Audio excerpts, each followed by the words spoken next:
All right, Broncos country, let's get it. Looks like we are live, but you guys know the drill by now. We've got to let the stream breathe for just a second here and make sure that everything is nice and stable all across the YouTube platform. Welcome in, Broncos country, to this Denver Broncos Syndicate live stream. I'm your host, Gage Madrid. We're going to go ahead and let a few people start streaming on in here. And while we do that, if you could just do me a big favor and smash the like button on this stream, as well as subscribe to the channel, I would really appreciate it. Those are both free and easy ways to show your support. It helps tell YouTube's algorithm to push us out, and it helps us get seen by more and more members of Broncos country, just like you and me.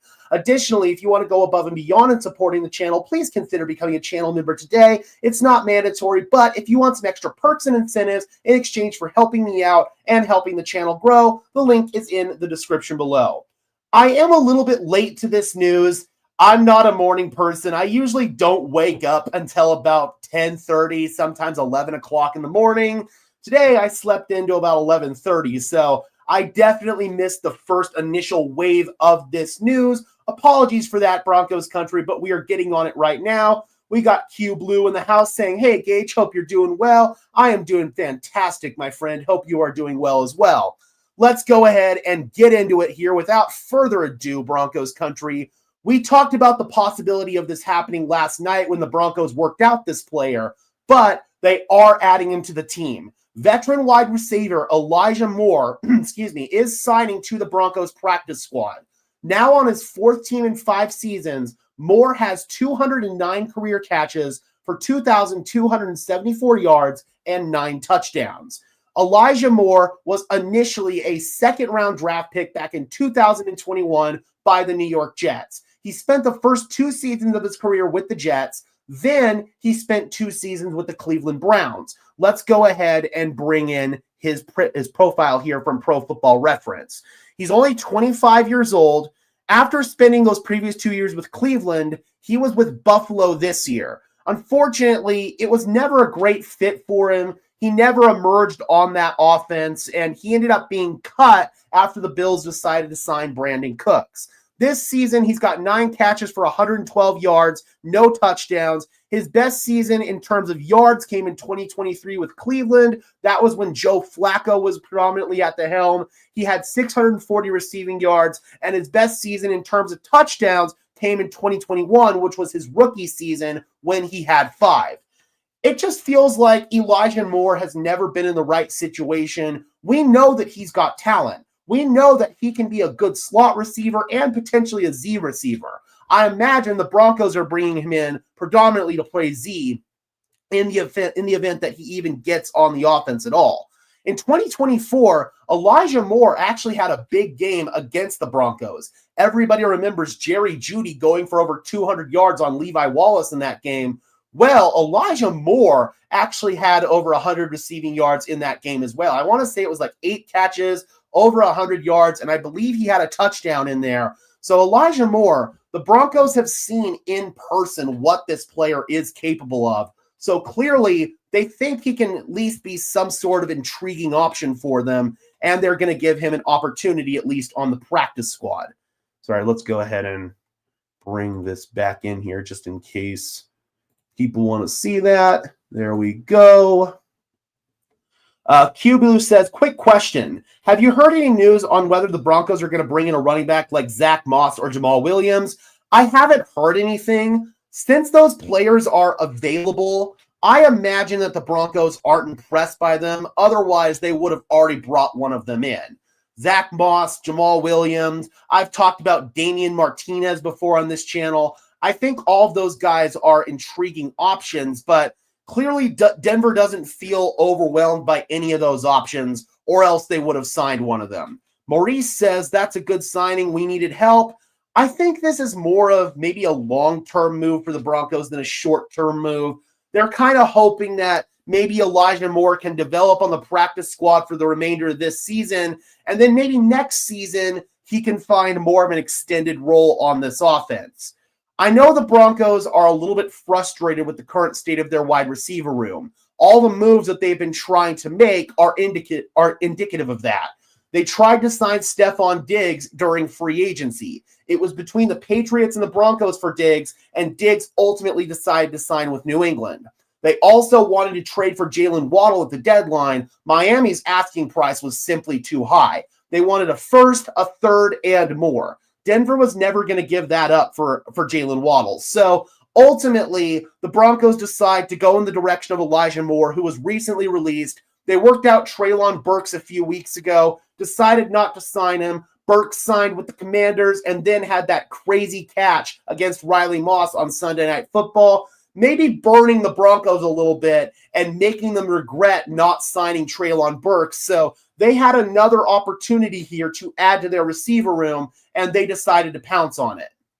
As far as the role that I think Elijah Moore is going to fill on this offense, he's probably going to be more of a Z receiver. So the outside receiver that lines up off the ball, you can put him in motion, you can shift him. There are a bunch of different creative ways that you can line up the Z receiver. He might play in the slot as well. If there's any receiver that this is going to take away snaps from, it's not Pat Bryant, it's actually Troy Franklin. Franklin's been up and down this year, having all kinds of drops and just other issues. So that is probably more indicative that the Broncos are frustrated with Troy Franklin and his kind of stunted progress over these past few weeks. So they're bringing somebody in who profiles similar to Franklin and can do some of the same stuff. C asks, is there any chance that JK can return? Yes, there is. J.K. Dobbins has a very strong chance to return for the playoffs. He's probably not going to be back in the regular season, maybe the regular season finale against the Chargers, but Sean Payton said he does have a chance to return this year, and I believe it's going to be for the playoffs. Shai asked, what do you think about Elijah Moore? I mean, I think it's an intriguing move, judging by the title of this video, but it's kind of a low-risk, potentially high-reward thing. If he doesn't work out, then you can move on from him with pretty much no repercussions. But if he does work out, he can provide another nice weapon for you in the receiving game and maybe take some snaps away from the inconsistent Troy Franklin. Marvin Mims, it's been interesting. His snap count on offense has been diminishing ever since he got back from his injury. He's been still the same return man that we've been seeing from Marvin Mims these past 2 years. He's still that same all-pro return guy, but he hasn't seen that many snaps on offense. And I wonder deep down if the Broncos just aren't satisfied with the production that they're getting out of Marvin Mims and Troy Franklin, and that's why they went out and got Elijah Moore. Scyther asked, do you think they're going to activate him for this game with the Raiders? That's probably a little bit too soon. I would imagine more realistically, he's going to be activated for the next game against Green Bay. So, yeah, I don't know if they're going to bring him up for this game after just being here for a few days. Patriots look so good. Yeah, they do, man. They really do. They're playing some high-end football right now. They're playing complementary football in all three phases: offense, defense, special teams. They made the Giants look silly last night. Denver's obviously hoping that New England can stumble in one of these games. That way they can end up getting the number 1 seed, but New England is looking like a really tough challenge right now. Marco says it's a wasted signing. They needed a running back. Unfortunately, there just aren't a whole lot of running backs out there that the Broncos are satisfied with. They would have probably signed a running back like Zach Moss or Jamal Williams if they thought one of those players could help their offense. Additionally, they would have signed a guy that was already on some other team's practice squad, but there just wasn't really anybody that Denver was interested in. They clearly weren't interested in Cam Akers. Akers just signed from the Vikings practice squad to the Seahawks active roster. That was the only running back that was on a practice squad that I would have really been intrigued by. Devin says, I'm sorry, but Mims isn't it at wide receiver. I mean, he's still got time to develop, and he showed plenty of flashes at wide receiver last year, but quite frankly, the Broncos are just not satisfied with where his development is at right now as a receiver. They love him as a return specialist, but he's just not quite there as a receiver. You see The Athletic called Bo the worst version of Derek Carr. That's ridiculous. First of all, I think Derek Carr was one of the more underrated quarterbacks in the league during his time. Derek Carr played at a high level for many years there in Vegas.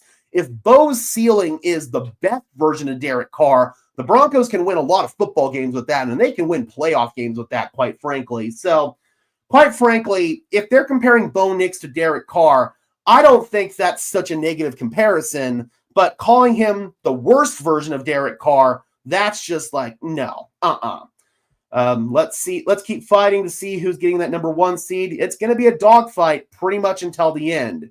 Do you think Deuce Vaughn will get a chance to see the field if the Broncos aren't going to address running back moving forward? I mean, that's kind of the hope, right? Deuce Vaughn's been on the practice squad for the last several weeks. He's been itching for an opportunity. The fact that he hasn't gotten that opportunity yet is probably indicative that he's not going to, but we'll see, man. I definitely like to see Deuce Vaughn at some point. Do you think the Patriots could go to the Super Bowl? Absolutely. They're well coached. They play complementary football in all 3 phases.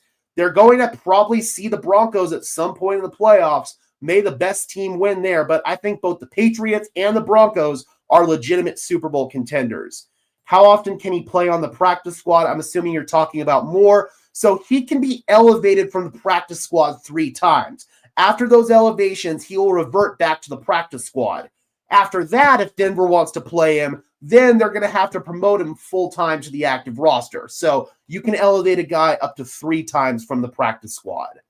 RJ Harvey is my guy, but we still need a power back. I agree, Quentin, but unfortunately, there just aren't a lot of options out there that the Denver Broncos like. I feel like they would have already brought in a guy like Zach Moss. We talked about Deontay Foreman as a possibility in yesterday's video. So, yeah, man, it's just slim pickings right now. And the timing of the Dobbins injury was just unfortunate.